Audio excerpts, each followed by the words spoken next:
Atos 1, versículo 8 diz: Mas recebereis poder ao descer sobre vós o Espírito Santo, e sereis minhas testemunhas tanto em Jerusalém como em toda a Judéia e Samaria e até aos confins da terra. Veja, por 3 anos e meio os apóstolos andaram com o Senhor Jesus. Eu costumo dizer que por 3 anos e meio eles fizeram uma faculdade de teologia com o maior professor de teologia do universo. Na verdade, com o grande mestre do universo. Só que por 3 anos e meio, ainda que aprendendo com Cristo, andando do lado de Cristo, momentos antes de Jesus morrer na cruz do Calvário, entregar o seu sangue como oferta de expiação pelo pecado, aqueles que aprenderam por tanto tempo com Ele, o que eles demonstravam que realmente tinham retido? Praticamente nada. Porque eles ainda estavam disputando quem ia ser o professor da escola sabatina, quem ia ser o tesoureiro, quem ia ser o maior no reino que o Senhor estaria estabelecendo em breve, segundo eles pensavam. Bom, Jesus então foi crucificado, morreu, ressuscitou e por 40 dias agora os apóstolos tiveram uma pós-graduação, se assim eu posso dizer. E nessa pós-graduação, coisas que anteriormente, coisas que nos 3 anos e meio eles não haviam aprendido, nesses 40 dias eles passaram a entender com mais clareza. Contudo, mesmo após esses 40 dias, Jesus ainda disse: olha, existem muitas coisas que eu gostaria de falar para vocês. Contudo, nesse exato momento vocês ainda não podem o quê? Suportar. Mas, quando vier o Espírito da verdade, Ele vai vos guiar a toda a verdade. E Ele não vai falar por si mesmo, mas Ele vai falar tudo aquilo que Ele tiver ouvido e vai entregar para vocês. O Espírito Santo iria expandir a mente dos discípulos de tal maneira que, como lemos em O Desejado de Todas as Nações, eles realmente compreenderiam de forma plena: nós estávamos andando com Deus.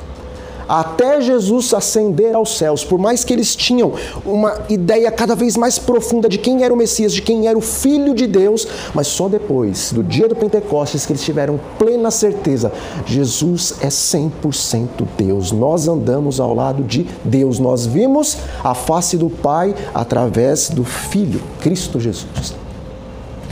Mas depois dos 3 anos e meio, então, os discípulos agora recebem o quê?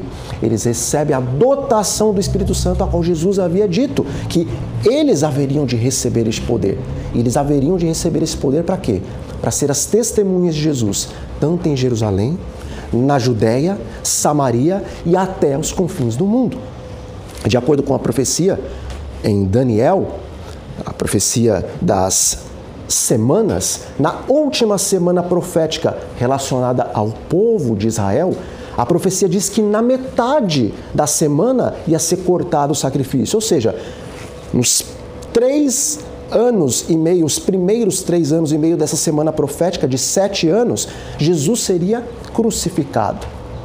Jesus foi crucificado, mas ainda havia o quê? 3 anos e meio para quem?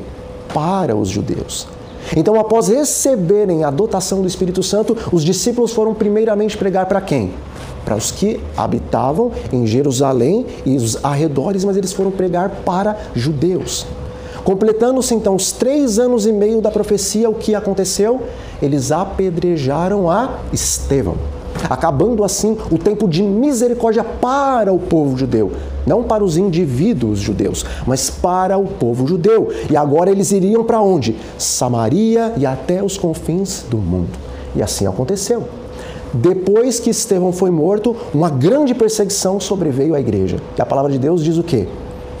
Que eles foram dispersos. E quando nós lemos o capítulo 8 do livro de Atos, a partir do versículo 4, diz o seguinte: entre mentes, os que foram dispersos iam por toda a parte pregando a palavra. Filipe, descendo à cidade de Samaria, anunciava-lhes a Cristo. Versículo 14. Ouvindo os apóstolos que estavam em Jerusalém, que Samaria recebeu a palavra de Deus, enviaram-lhe Pedro e João, os quais, descendo para lá, oraram por eles para que recebessem o Espírito Santo, porquanto não havia ainda descido sobre nenhum deles, mas somente haviam sido batizados em nome do Senhor Jesus. Então, lhes impunham as mãos e recebiam estes o Espírito Santo. 3 anos e meio antes, Jesus havia dado a promessa e os apóstolos, juntamente com mais alguns discípulos, receberam o Espírito e assim, aqueles que iam sendo batizados, eles iam também recebendo o Espírito Santo e continuando a dar a mensagem que Jesus era o Messias e que a salvação existia somente em Cristo Jesus. 3 anos e meio agora, eles passaram a pregar para os gentios. Quando então Filipe chega em Samaria, os samaritanos, a palavra de Deus diz que eles recebem a palavra de Cristo e que eles eram batizados em nome de quem? De Jesus. Que batismo que era esse? Era o batismo de Jesus. E qual é o batismo de Jesus? Jesus disse para os apóstolos que eles deveriam ir e batizar em nome do Pai, do Filho e do Espírito Santo. Então, o batismo de Jesus Cristo é justamente o batismo em nome do Pai, do Filho e do Espírito Santo. Quando Filipe desce a Samaria e ele prega as boas novas do Evangelho e ali os samaritanos aceitam a Cristo, eles são batizados com o batismo de Cristo, ou seja, em nome do Pai, do Filho e do Espírito Santo. Então, quando aqueles samaritanos que aceitam a Cristo saem das águas batismais, o que acontece com eles? Nada. Eles não foram batizados com o Espírito Santo, mesmo sendo batizados em nome do Pai, do Filho e do Espírito Santo. O que está de errado? Porque a palavra de Deus nos diz que Jesus é o nosso exemplo em todas as coisas. E nós costumamos dizer que Jesus, após ter entrado nas águas batismais, ele foi batizado, então os céus se abrem, o Espírito Santo desce sobre ele como pomba, escuta-se a voz do céu a dizer: esse é o meu filho amado em quem me comprazo. Se Jesus é nosso exemplo em todas as coisas, e quando ele foi batizado, ele recebeu o batismo do Espírito Santo, por que os samaritanos, quando foram batizados, eles não receberam o batismo do Espírito Santo? Por que Pedro e João tiveram que descer de Jerusalém para impor sobre eles as mãos, ou seja, para orar sobre eles, para que eles recebessem o batismo do Espírito Santo? Lá em Isaías, a palavra de Deus nos diz que o nosso estudo, ele deve ser como? Regra sobre regra, regra e mais regra. Preceito sobre preceito, preceito e mais preceito, um pouquinho aqui, um pouquinho aonde? Ali. E lá em Apocalipse 12, 17, nos é dito que Satanás ele tem ira, ódio, cólera contra os que guardam os mandamentos de Deus e tem o quê? O testemunho de Jesus, que em Apocalipse 19 o anjo explica que é o espírito da profecia. Quando Isaías diz que é um pouquinho ali, um pouquinho aqui, então para se entender determinados assuntos da palavra de Deus, é Novo Testamento, Antigo Testamento e mais o quê? Espírito de profecia.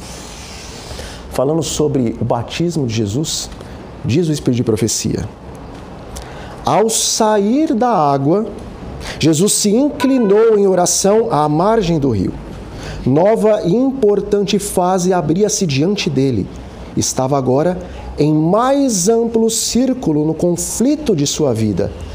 Nunca antes haviam os anjos ouvido tal oração. Anseiam trazer a seu amado capitão uma mensagem de certeza e conforto. Mas não. O próprio Pai responderá à petição do Filho. Diretamente do trono são enviados os raios de sua glória. Abrem-se os céus e sobre a cabeça do Salvador desce a forma de uma pomba da mais pura luz. Por que Jesus foi batizado com o Espírito Santo? Porque ele pediu. Ele sai das águas, se inclina às margens, ora ao seu Pai e o seu Pai responde abrindo os céus e enviando o quê? O Espírito Santo sobre Jesus. O que Jesus disse? Portanto, pedi e dar-se-vos-á. Buscai e batei e abrir-se-vos-á. Porque todo o que pede recebe, o que busca acha, e ao que bate, abrir-se-lhe-á a porta. Ora, qual de vocês, sendo maus, se o seu filho lhe pedir pão, porventura lhe daria uma pedra? Ou se lhe pedir ovo, lhe daria um escorpião?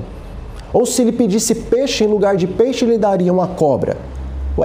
se vocês são maus e sabem dar boas dádivas aos seus filhos, quanto mais o vosso Pai que está nos céus dará o Espírito Santo a quem? A quem foi batizado nas águas? A quem pedirem. Irmãos, existe uma confusão com relação à influência do Espírito e o batismo do Espírito. O que é a influência do Espírito? Bom, nenhum pecado deixará de ser perdoado por Deus, a não ser o pecado contra o... Quem nesse mundo já pecou contra o Espírito Santo? É possível você e eu sabermos? Não é possível você e eu sabermos.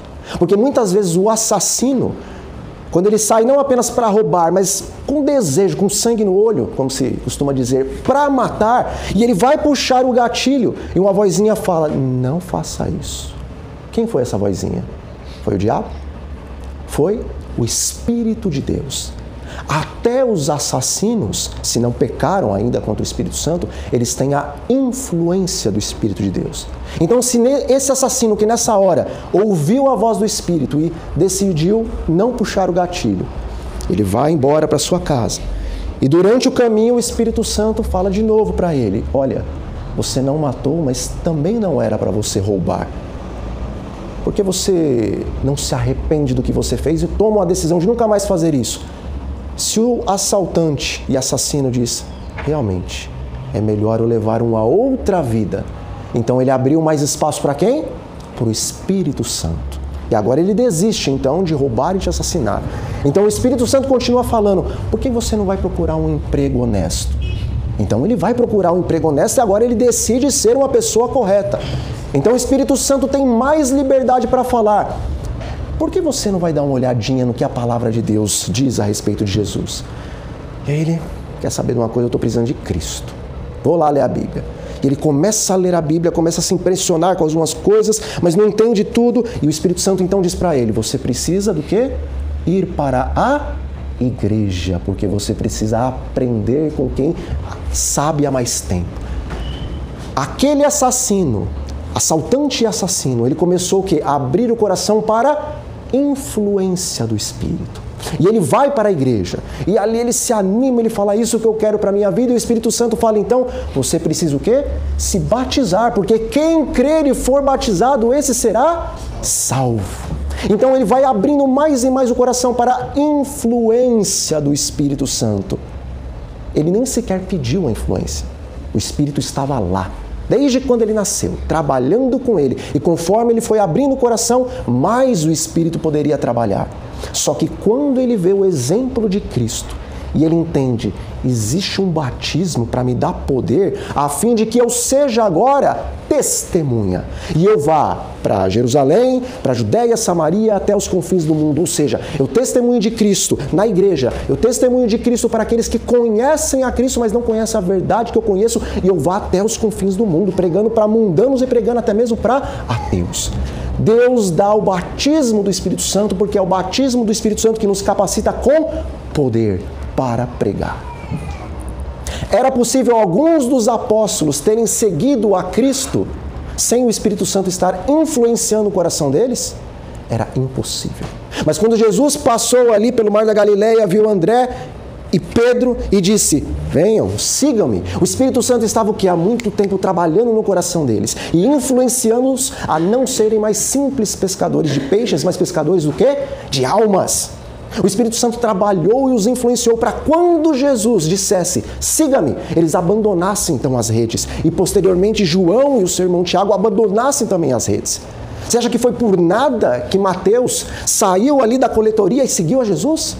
O Espírito Santo estava influenciando o coração de Mateus. Mas ao final dos 3 anos e meio, depois do Espírito ter influenciado eles a seguirem a Jesus, a andarem com Jesus, a abandonarem tudo por Jesus. Porque Pedro certa vez disse, e nós, Senhor? Nós deixamos tudo. O que nós vamos receber? Eles tinham deixado tudo. Mas 3 anos e meio depois de ter deixado tudo, seguido a Cristo, aprendido de Cristo, eles ainda estavam o quê? Cheios do eu. Não estavam vazios do eu. Mas o Espírito Santo os havia influenciado até ali, de tal maneira que quando a multidão abandonou a Cristo, o que Pedro disse? Senhor, para onde que nós vamos? O Senhor tem as palavras da vida. A gente não vai para lugar nenhum. Isso era o quê? O Espírito Santo.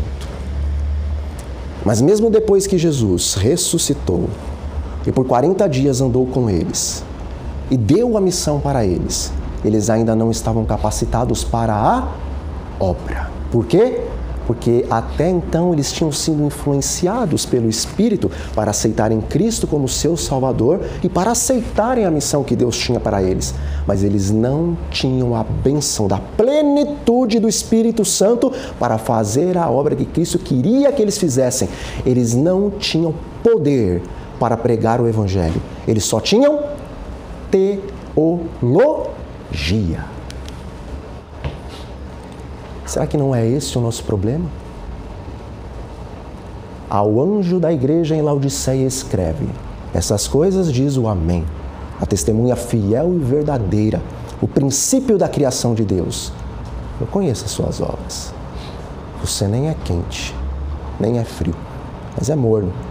E assim, porque você não é quente nem frio, mas morno, eu estou com náuseas, a ponto de vomitá-los da minha boca. Porque vocês dizem, não da boca para fora, vocês dizem aonde? No seu coração, com suas atitudes. Somos ricos e abastados, nós somos adventistas do sétimo dia. Nós temos a Bíblia e o Espírito de profecia. Nós temos as melhores faculdades de teologia do mundo. Nós temos as nossas casas publicadoras. Nós estamos entregando 700 milhões de livros, O Grande Conflito, em vários continentes aí do mundo. Nós temos os colégios adventistas.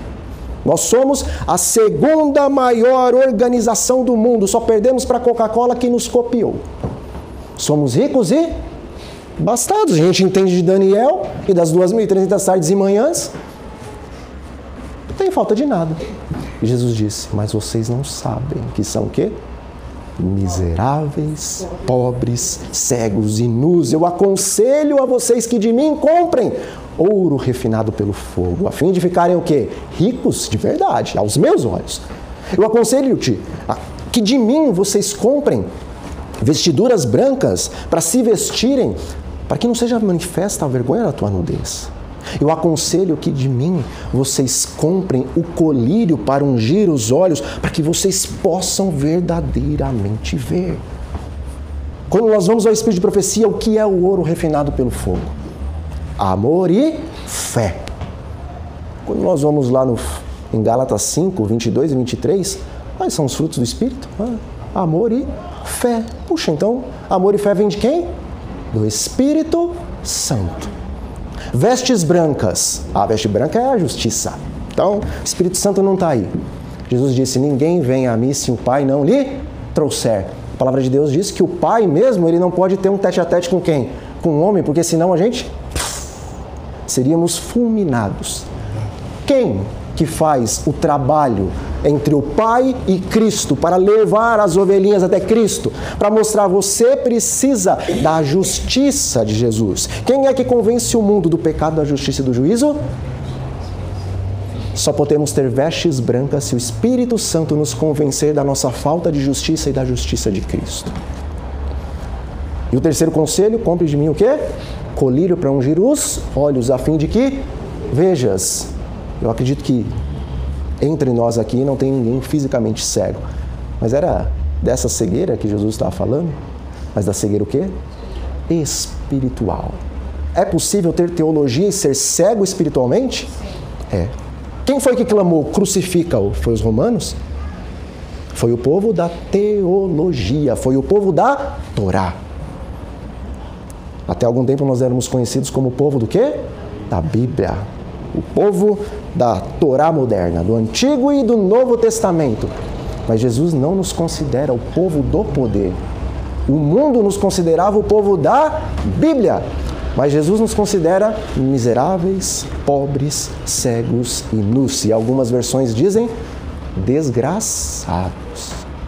Por quê? Porque nós não temos o quê? O Espírito Santo.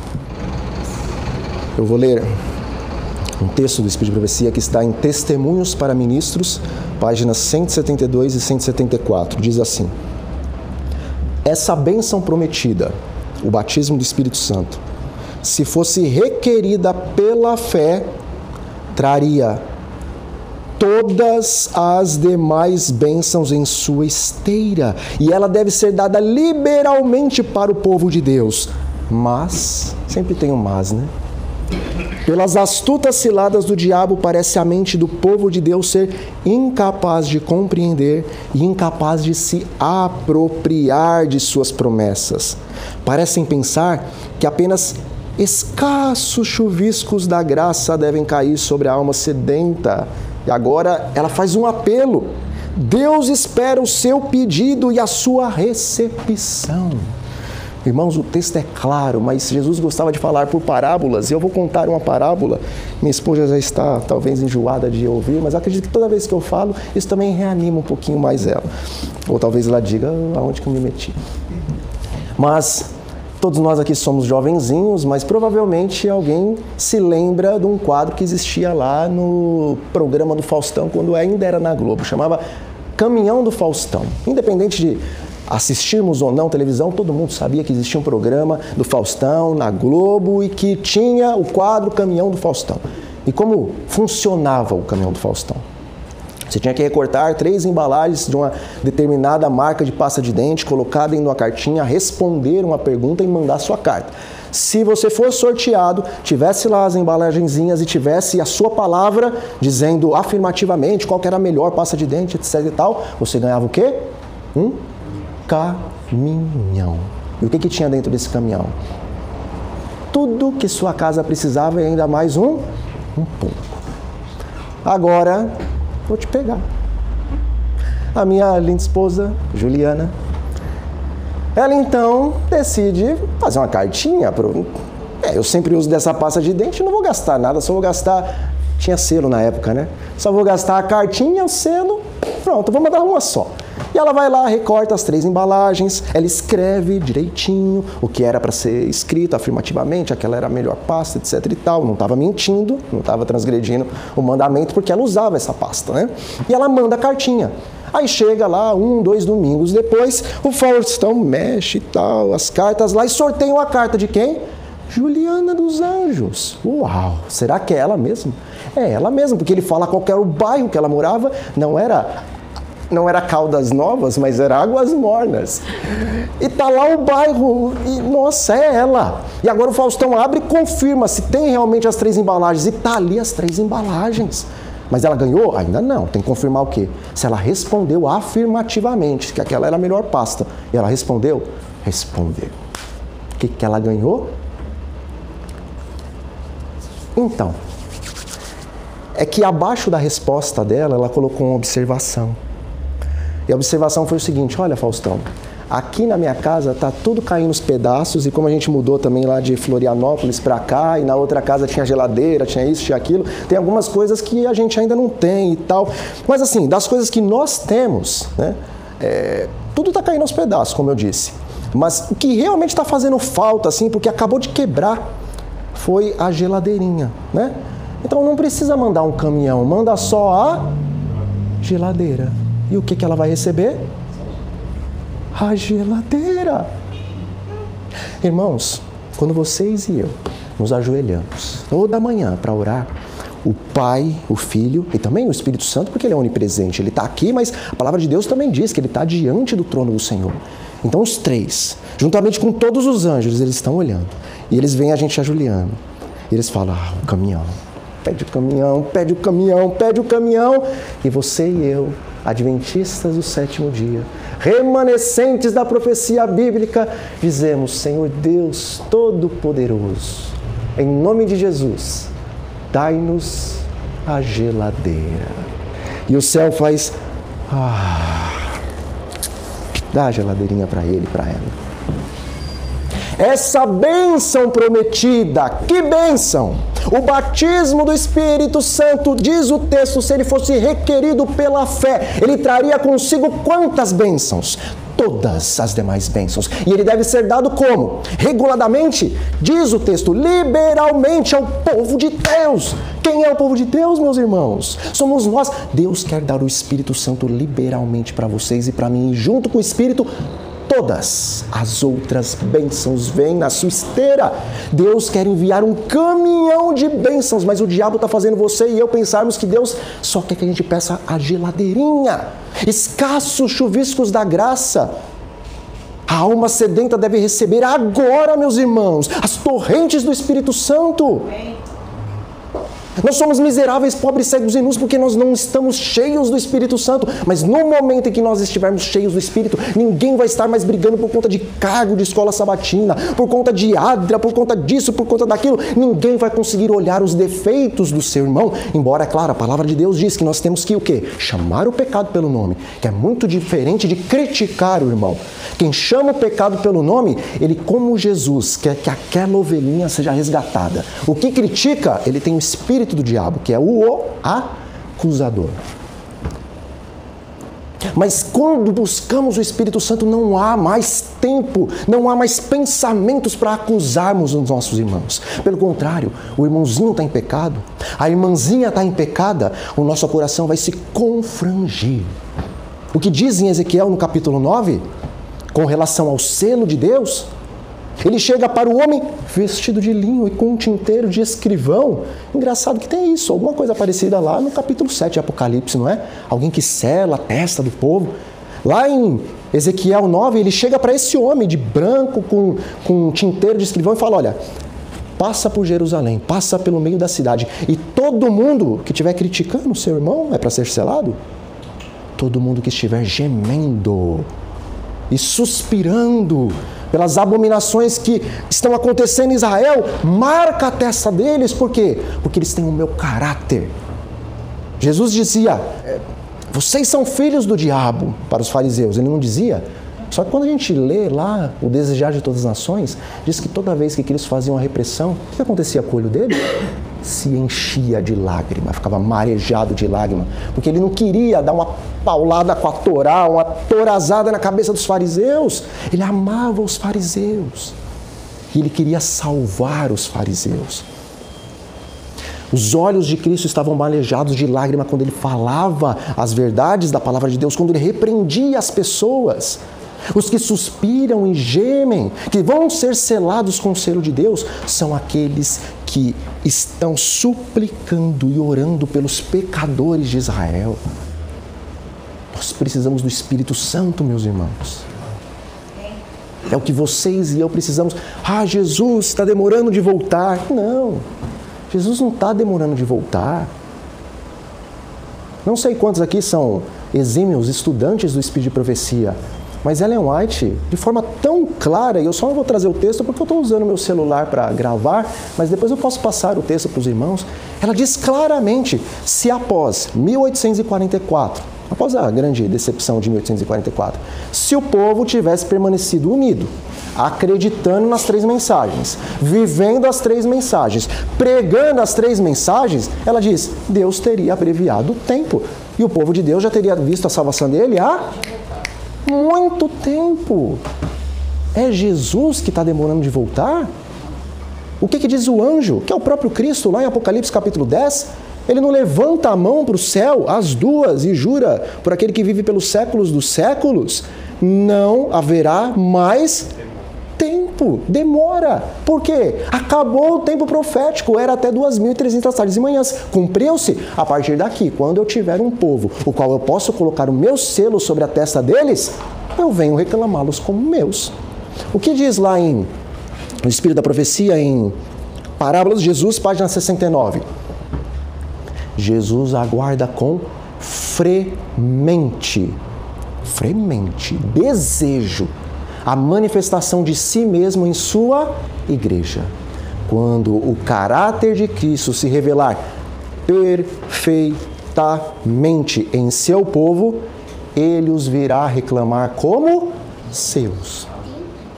Nós dizemos, Jesus vai voltar quando o evangelho do reino foi pregado a todo mundo para testemunha a todas as nações, então virá o fim.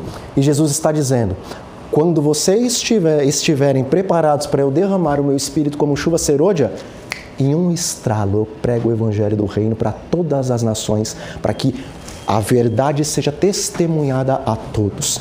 Eu posso fazer isso tão facilmente. Vocês sozinhos, ou com suas táticas, nunca vão conseguir.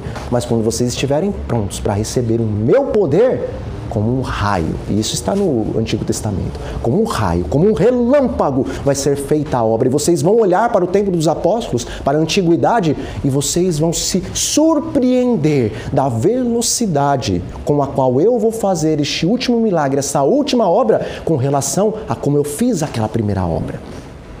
O Espírito de Profecia nos diz, Deus não vai terminar a sua obra com menos poder do que quando ele começou. Ela estava falando do dia de Pentecostes. A gente olha para Pedro, para Tiago, para João, para André, para Mateus e falamos, uau, homens de Deus. A sombra de Pedro passava ali entre as pessoas e os doentes eram o quê? Mas o que o Espírito Santo, através da sua profeta, fala? Eu não vou terminar com menos poder. A chuva serôdia vai ser mais copiosa do que a chuva temporã. Amigos, os nomes dos apóstolos estão escritos em cada um dos degraus da Nova Jerusalém. Que honra tremenda.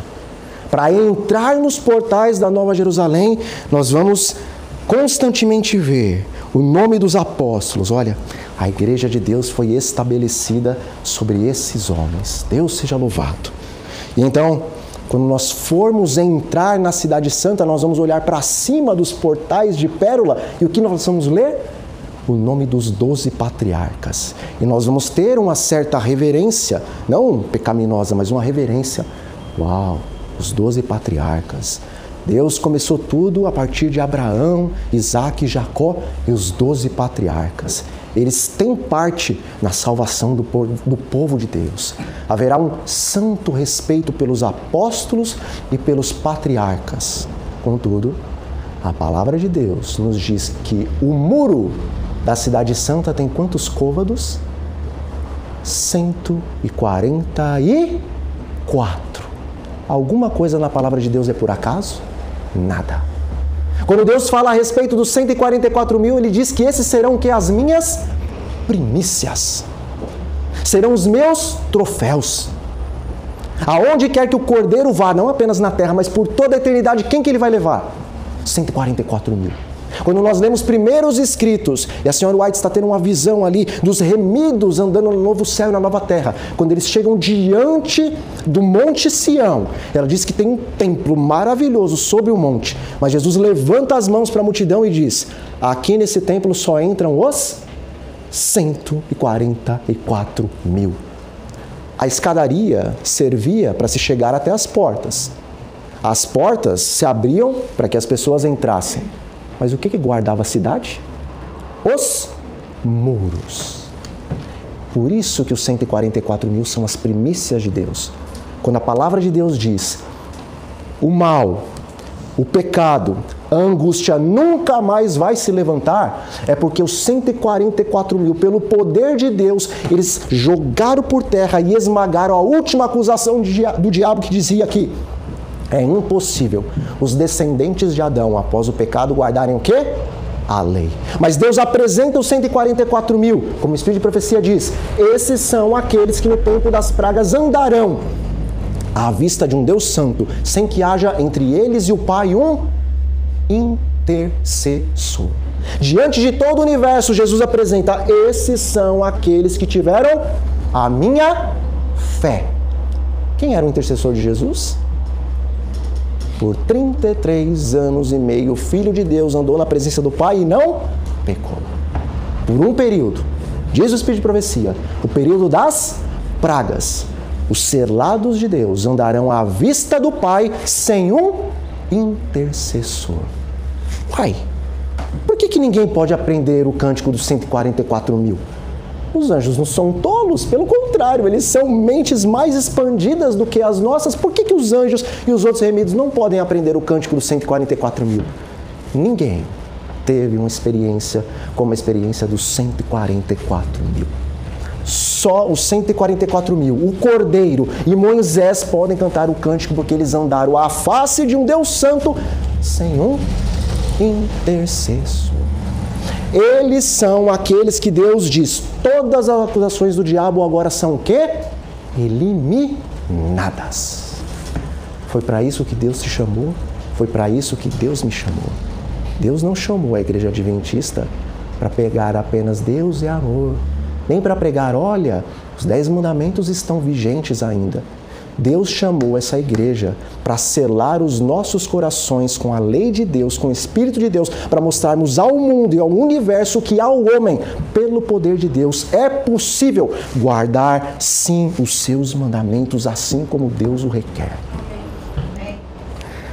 Vamos a mais um texto do Espírito de Profecia? A chuva serôdia, tão esperada. A chuva serôdia, amadurecendo a seara da terra, representa a graça espiritual que prepara a igreja para a vinda do Filho do Homem. Mas a menos que a chuva temporã haja caído, não haverá vida.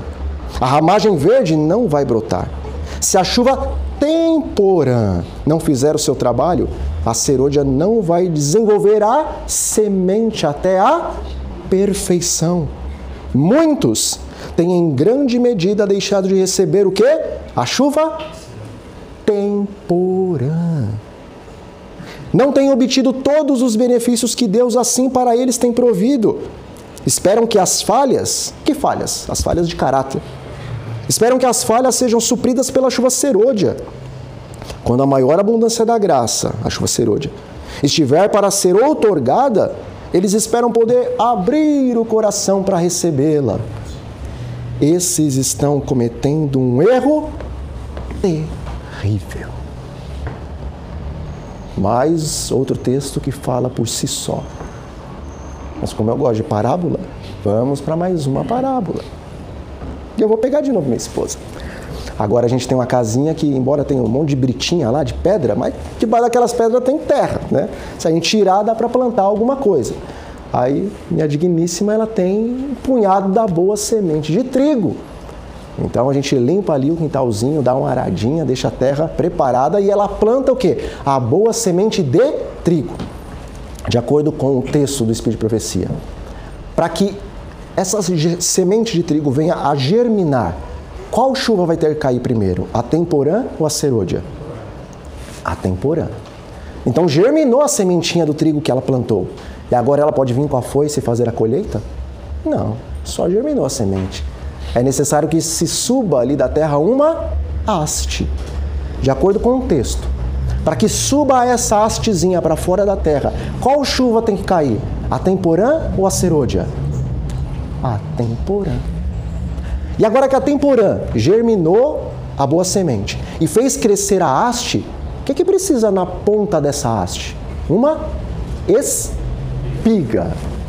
E agora, então, para que nasça a espiga na ponta da haste, qual chuva, de acordo com o texto, tem que cair? A temporã ou a serôdia? A temporã. Agora a temporã fez o quê? Germinou a raiz. Fez crescer a haste. Fez crescer a espiga. E o que é necessário, então? É necessário que essa espiga esteja cheia do quê? De frutos. Agora sim. Para que a espiga esteja cheia dos frutos, de acordo com o texto. Qual chuva tem que cair? A temporã ou a serôdia? A temporã. E quando cai a serôdia? No final da estação, para levar aqueles frutos até o quê? Perfeição.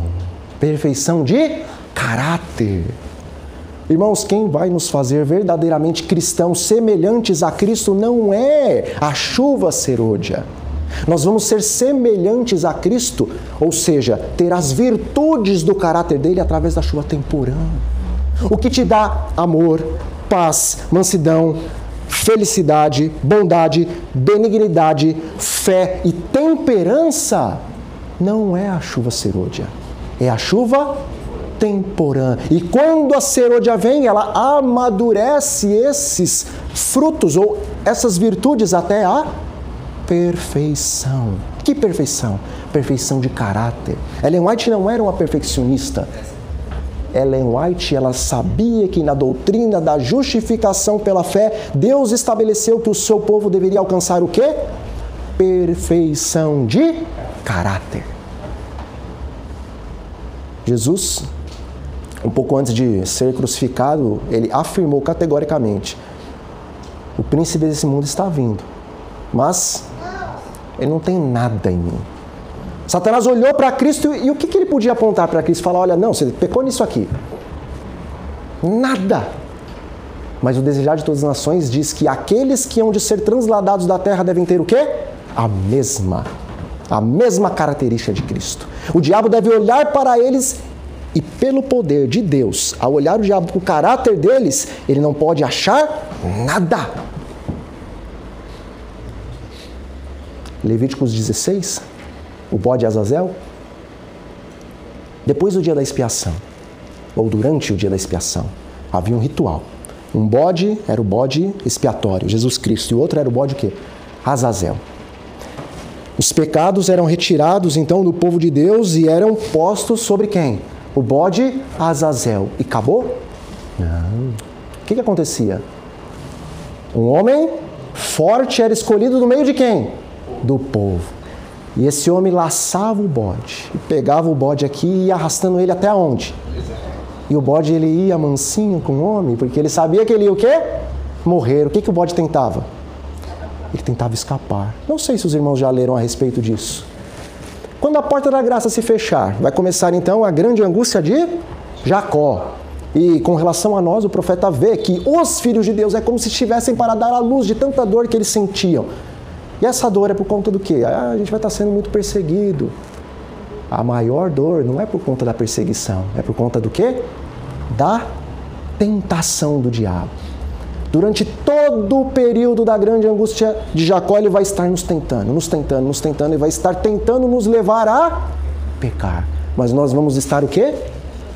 O bode vai estar pulando para lá e para cá, porque se o povo selado de Deus, se o homem forte deixasse o bode escapar, então o que ele poderia acusar a Deus diante de todo o universo? O Senhor falhou na tua missão. Os teus selados estão o quê? Pecando. Eu estava certo. O homem não pode guardar a tua lei depois que entrou o pecado no mundo. Se vai levar esses para o céu? Então, ó, eu aqui, todos meus demônios e todos os ímpios também vamos, porque está comprovado. Ninguém pode guardar a lei. Mas o homem forte, o povo de Deus, vai estar arrastando o bode até o deserto e provando, pelo poder de Cristo Jesus, pela natureza divina, como diz 2 Pedro 1,4, acho que é isso. Por recebermos a natureza divina e nos tornarmos coparticipantes da natureza divina, passamos a ter a mente de Cristo. E Cristo, ele tinha nojo do quê? Do pecado. Não do pecador, mas do pecado. Nós teremos nojo do pecado porque o Espírito Santo estará habitando em nós assim como ele habitava em Paulo. E com santa humildade nós diremos: agora já não sou mais. Quem vive em mim? Se Cristo está no céu, como que Cristo vive em mim? Através do Espírito Santo.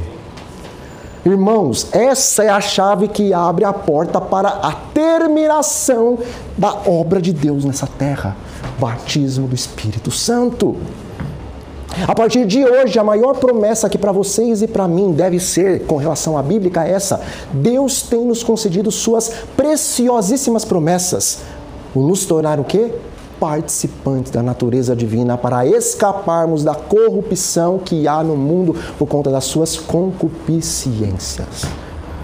E eu finalizo a mensagem de hoje com um texto que está lá em Eventos Finais, na página 163, naquela versão menorzinha. E ali é dito o seguinte: não estamos dispostos a importunar a Deus e a suplicar-lhe o dom do seu Espírito.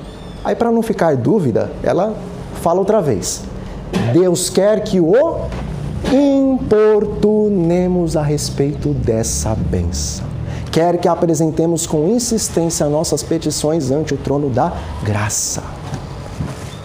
Importunar a Deus pelo batismo do Espírito Santo. Importunar de manhã, de tarde, de noite, todos os dias, todas as horas. Vigiai sem orar, então ore sem cessar, importunando a Deus pelo dom do Espírito Santo. E se a palavra de Deus diz que o desejo de Deus para conosco é a nossa santificação, e se Deus diz que nós somos santificados, na verdade, pelo Espírito da verdade, Então, porventura, se eu clamo a Deus, importuno a Deus para que Ele me dê o batismo do Espírito Santo, será que Deus vai falar não ou espera um pouco?